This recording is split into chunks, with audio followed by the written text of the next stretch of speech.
Your Excellency, Honorable Dr. William Samoei Ruto, the President and Commander-in-Chief of the Kenya Defense Forces. I recognize our Attorney General, our DCJ, and all the judges present, the Director of Public Prosecutions, the Cabinet Secretaries and PSs in the meeting. I recognize the NCAJ Council who have driven this process, our development partners, Your Excellencies, and submissions and diplomatic corps present, the President of the Law Society, and very, very distinguished guests, ladies and gentlemen, a very good morning. On behalf of the NCAJ, I take this opportunity to thank Your Excellency for accepting our invitation to grace this occasion of the launch of the first Administration of Justice Annual Report period covering 2021-2022, which we have presented pursuant to provisions of Section 37 of the Judicial Service Act 2011. As justice sector institutions, we value this support and collaboration. Like every speaker has emphasized, Your Excellency, none of us would succeed unless we worked together.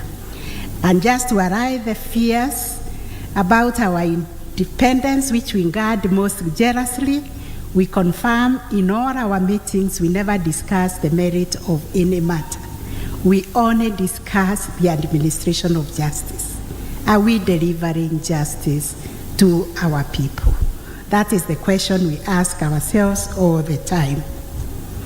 I welcome all ends of NCAJ agencies, ends of other arms of government, our development partners, CSOs, and indeed all of you to this launch. Your Excellency, I also wish to offer apologies from the IG. Your government is very busy and very hands-on. On its way to this meeting, he was called because of a serious security breach, and I think he changed tacts because he had to answer to you why those security lapses are happening, so he abandoned this meeting. Apologies from Your IG, Your Excellency. The report we are launching, as we have seen from the small snapshot, presents an account of the programs and activities of the NCAJ and all the other agencies. This report identifies the challenges that we have encountered as agencies delivering justice to our people, especially the poor, the marginalized, and children and women. And I'm happy to welcome the new advisor to your office on women and women's rights. We will never let her go because the issues of women and their women's rights are many. We were recently launching the Specialized Court User Committee on Sexual Gender-Based Violence. So our tray will be full, and she'll be a member of the NCAJ because we have a specialized committee that is dealing with those issues of SGBB. The report also recognizes the opportunities and makes recommendations for ensuring access to justice for all the people of Kenya. In implementing our programs at the NCAJ, we are guided by the strategic plan that we have been following, which has its underpinnings in Kenya's Development Blueprint Vision 2030 and our international obligations under the Sustainable Development Goals. And of course, we have looked at Your Excellency's policy on the bottom up, and this is what we are calling access to justice for the marginalized, the poor, and the underprivileged. The success achieved in the period is attributable to the collaborative and consultative approach adopted by actors within the justice sector, which has contributed to the more efficient and effective delivery of justice. This, Your Excellency, being our inaugural report, we have tried to retell our story of the rationale and the genesis of the NCAJ and how it emerged from the appreciation at the local court level that stakeholder engagement and participation were key to addressing and responding to challenges in the delivery of justice. In the Constitution, the participation of people is central, and the justice that we are supposed to deliver is supposed to be people-centered. We are supposed to ask people, are we serving you? Are we delivering justice?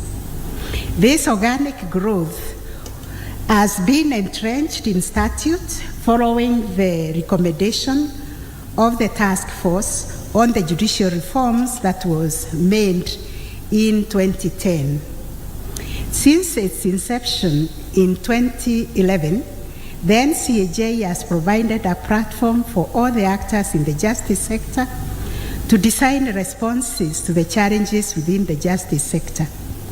This has seen a proliferation of policies, guidelines, manuals developed by the various sectors. In addition, under the umbrella of the NCAJ actors, we formulated a response to the COVID-19 global pandemic that ensured the wheels of justice continued to turn in the wake of this debilitating, and we devised containment measures that were adopted to stop the spread of the virus in the country. During the reporting period, the NCAJ launched and we are implementing our strategic plan, whose vision is a coordinated and cohesive justice sector serving all the people of Kenya. I thank the Council for remaining completely focused on ensuring that we strengthen our governance structures at all levels. In line with our commitment to shared leadership, the Council resolved to have the position of the vice chairperson, and we elected unanimously Mr. Nudin Aji to that position, and he has hit the ground running and carried a lot of activities in his position as the vice chair. That is what we call shared leadership and shared responsibility. We have also created subcommittees at the council level and formalized departments at the Secretariat. It was during this reporting period that the Judicial Service Commission recruited Dr. Maraga as the Executive Director of the NCAJ Secretariat.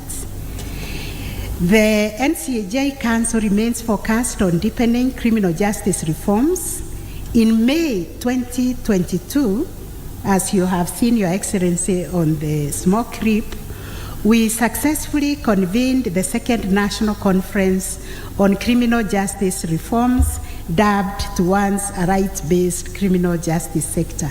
One of the biggest challenges we have in our justice sector today is implementing criminal law that was enacted during the colonial period.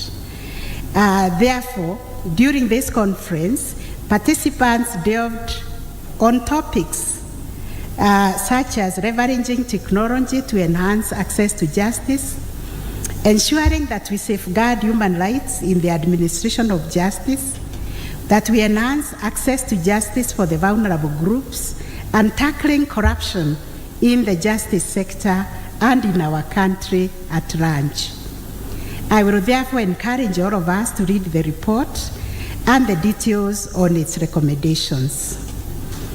Your Excellency, data collected on the number of files processed by the different actors in the criminal justice chain make a strong case for the recommendations we are making for alternatives to prosecution and alternatives to custodial sentences.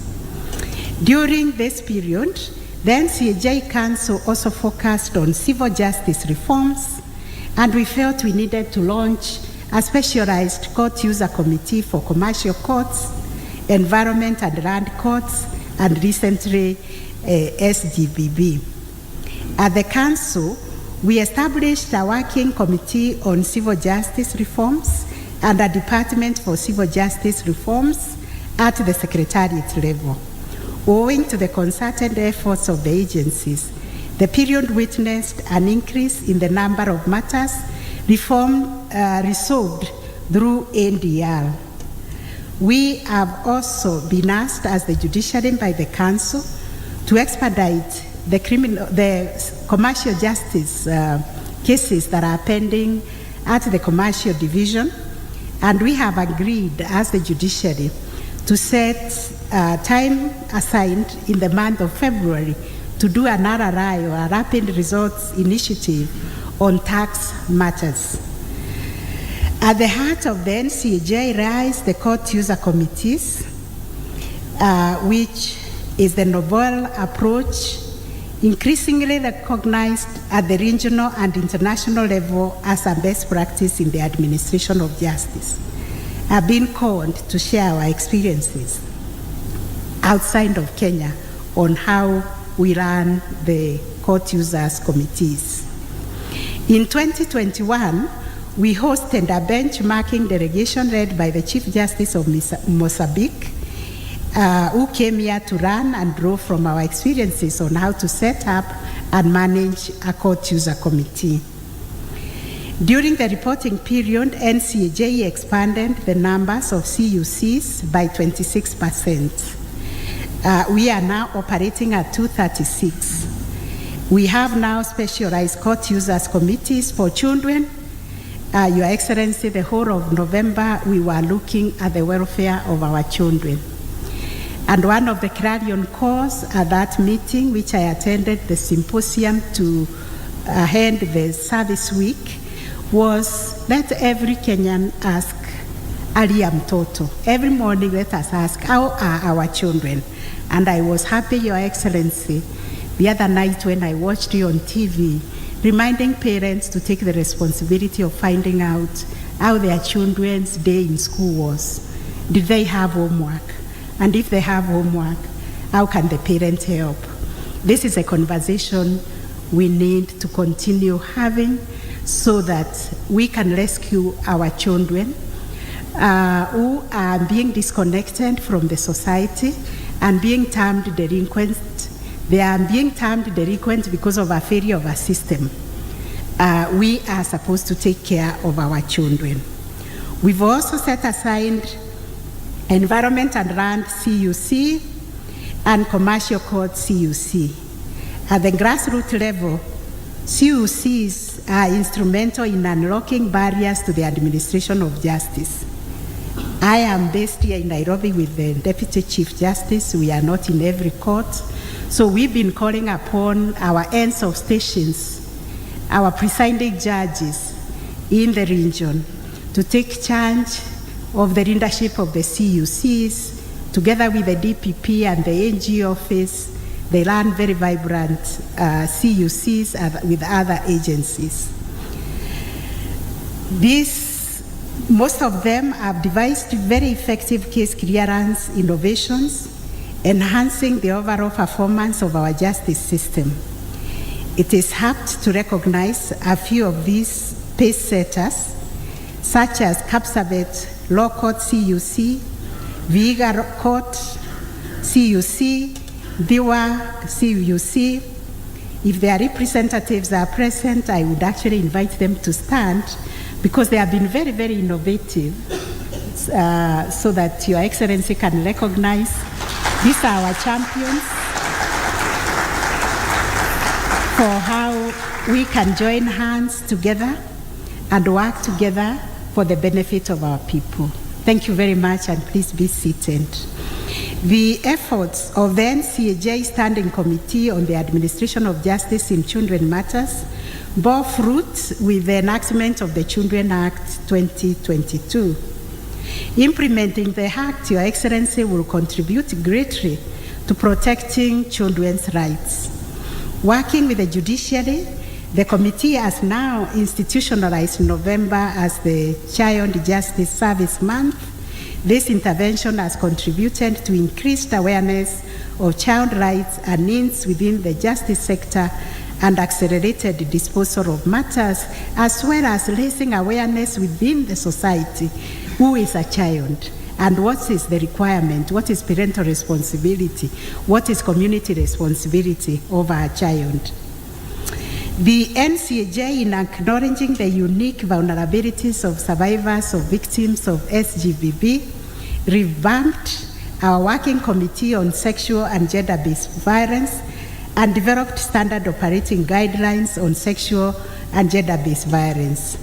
We also recently launched the National Specialized CUC for SGBB courts to consolidate our efforts to ensure that these cases that the country decided the offense of sexual violence is unacceptable are heard and determined in the most efficient manner.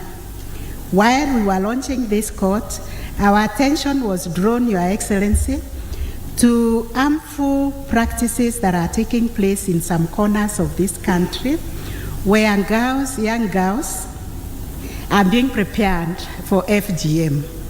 And Your Excellency will be inviting you to take up, to be one of our champions, to say, in the year 2022, in this century, we cannot have little girls being removed from school, to be subjected to FGM, to be subjected to early marriages, little girls to be doing exams from the maternity wing.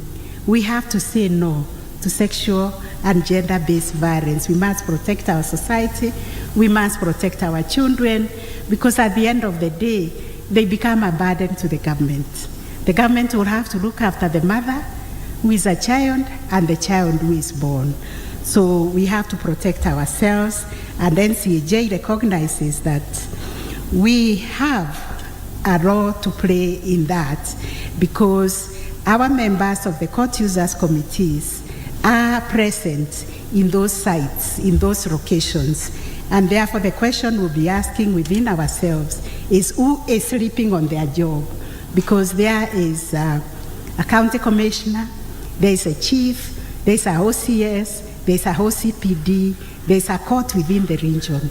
Why are these activities going on? That is a big question we'll be asking ourselves when we meet in our own assembly, Your Excellency. So NCAJ recognizes that we have to fully harness technology and the potential it brings in accessing justice. Accordingly, we have established a working committee to facilitate the rollout of the ICT focused on collaboration. We are working on building seamless interoperability of ICT systems among justice sector agencies. To support this, we intend to scale up investment in ICT across the justice sector so that all agencies can be at the same level.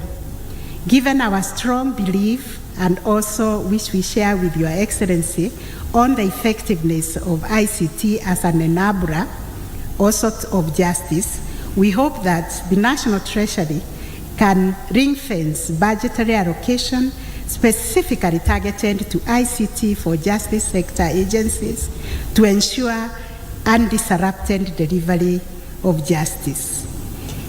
The report also identifies challenges that have continued to plague the sector. These are limited resources, human and financial capacities. In addition, we observe that there have been instances of overlapping mandates between the institutions that are played out negatively in public. In the next financial year, Your Excellency, the NCAJ will prioritize the finalization of the draft bill, the development of the ICT policy. We also hope to strengthen and institutionalize the CUC, reforms focused on the vulnerable groups, broadening our network of collaborations, both state and non-state actors, and formulating coordinated responses to corruption.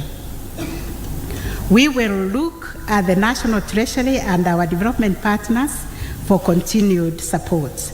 And as I conclude, Your Excellency, I would like to recognize the work and commitment of the NCAJ Secretariat, the working committees, and our CSO partners, and the contribution they have made to the success of NCAJ, which we have captured in the report.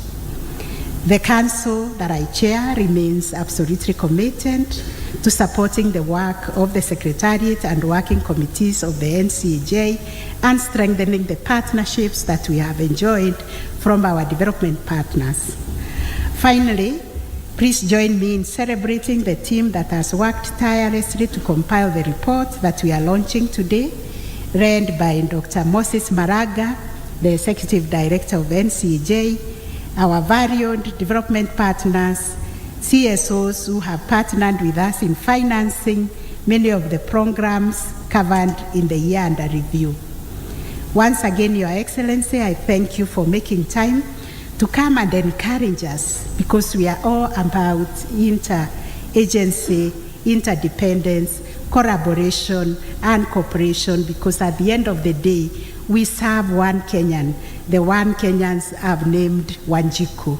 So God bless you and God bless Kenya.